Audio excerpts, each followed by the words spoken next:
Alrighty,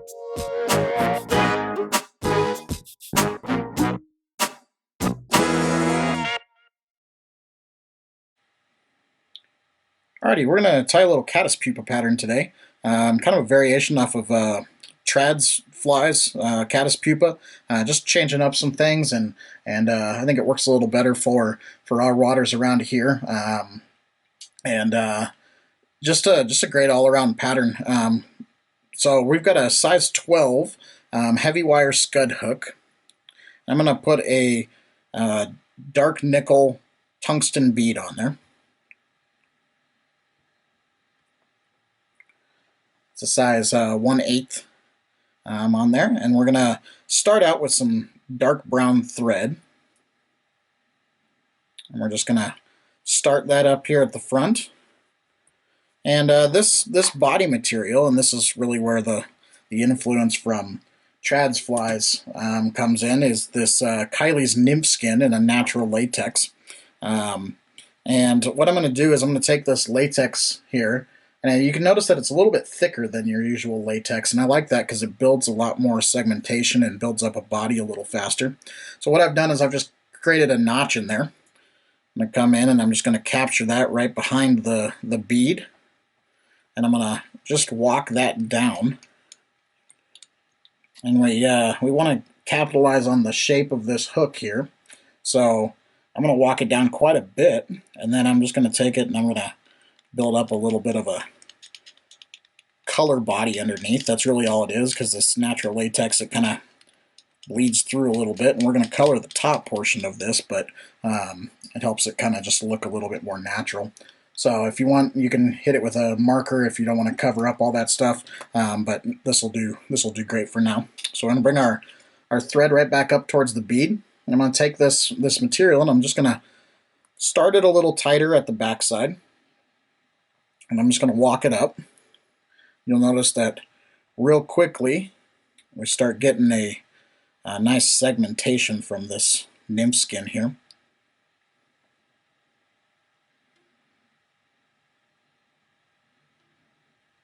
I'm going to walk that all the way up until we get to the bead. And once we get to the bead, I'm just going to capture that right behind the bead. And then a couple wraps right in front.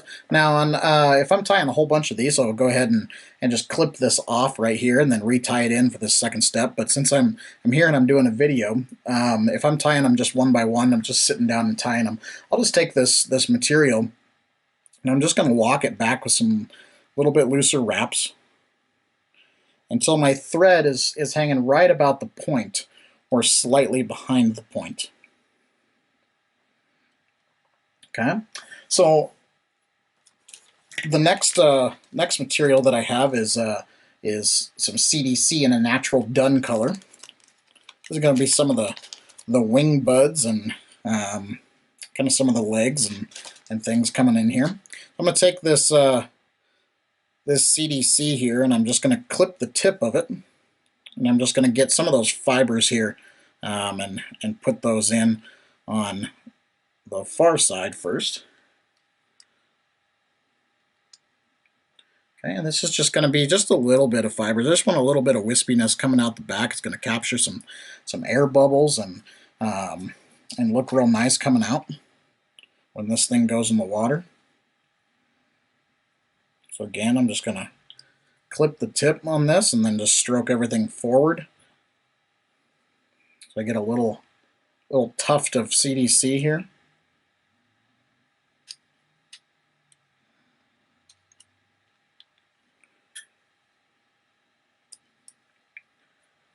Okay, so I get some nice little CDC wing buds kind of hanging out the back there. Like I said, this is just want it to be light and wispy back there, and capture some air bubbles and maybe a little bit of flow in the water. I'm going to go to a ostrich herl, and I'm going to take 2 pieces of this ostrich herl. This is kind of a natural dark gray dun kind of color. So it's kind of matches a little bit of that CDC, just a little darker than that CDC. And I'm going to cut off the butt ends of this. I'm going to tie it in as the on the butt ends here.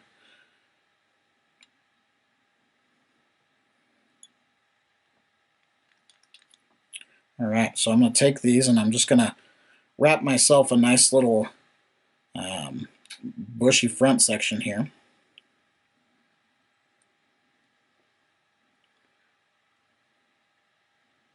Doesn't really matter on this fly which direction those fibers are going. If you want to lay them backwards, make it a little more streamlined, you're more than welcome to. I'll go ahead and clip those off. We can kind of wet this down just a little bit, kind of gives us a little bit of a easier time moving forward. And then I'm gonna go to a little bit of whiting Brahma hen. This is a great product. If you don't have Brahma hen, you can use any hen back. Or if you want, you can use partridge on this. But I like this Brahma hen from whiting a lot better than using the partridge.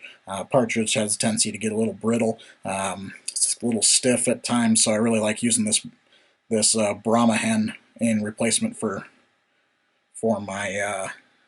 my partridge. So I'm just going to take and I'm going to cut a little notch in the head here. Okay, and then I'm just going to place it over the top, and I'm going to curl these back and down around those beads. I missed it just a little bit. I'm going to make a little bit more space here so I can get around that bead. Just want some legs here, and just a little bit, break up the ostrich and the CDC just a little bit, and this works real well for that. So I'll go ahead and clip off both sides here. And I'll kind of stroke these back, capture all those that I can underneath here. And then I'm going to take this nymph skin, I'm going to pull it over the top. I'm going to capture it right behind that bead. Make sure it's nice and straight on there. And if you need to, just lift up that thread and then pull straight down.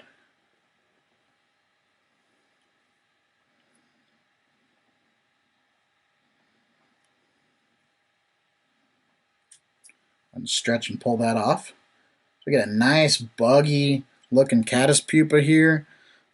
All right, we'll take our final thing is to do some antenna, and these antenna, I like to put just 2 pieces of root beer crystal flash on kind of, if I was thinking of this as a clock, kind of 10 o'clock and 2 o'clock. Definitely want them more towards the side of this body.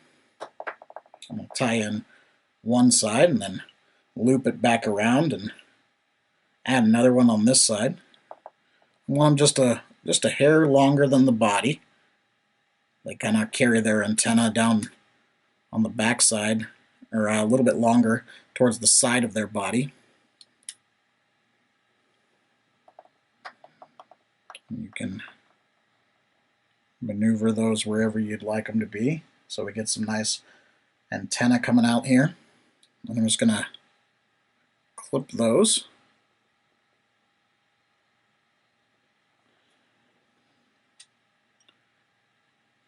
And just cover up anything I need to cover up. Go ahead and give that thing a whip finish.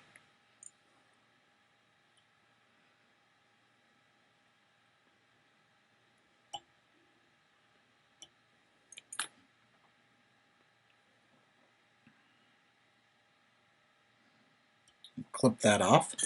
So you get a nice buggy caddis pupa here. You can do this in a variety of different sizes. This nymph skin is fantastic. Works really, really well. One thing that I do like on these is I'll take a little bit of a marker here,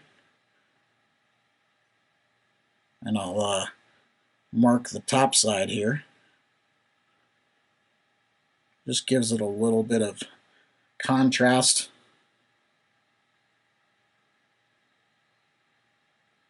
dorsal side of Caddis pupa are darker. What I'll do is I'll take the marker. I'll try to do this so you can see it, and I'll kind of go down the 180 here.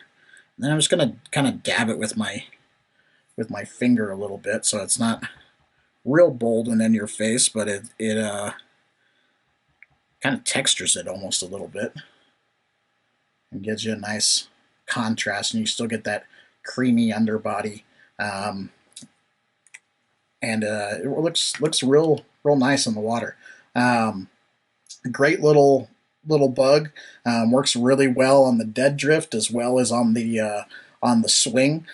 Just a great all around caddis pattern. Tie some up. If I can help in any way, let me know. Enjoy. Regal Engineering, manufacturers of the best fly tying vices and accessories. For more information, visit RockyMountainFlyDesign.com.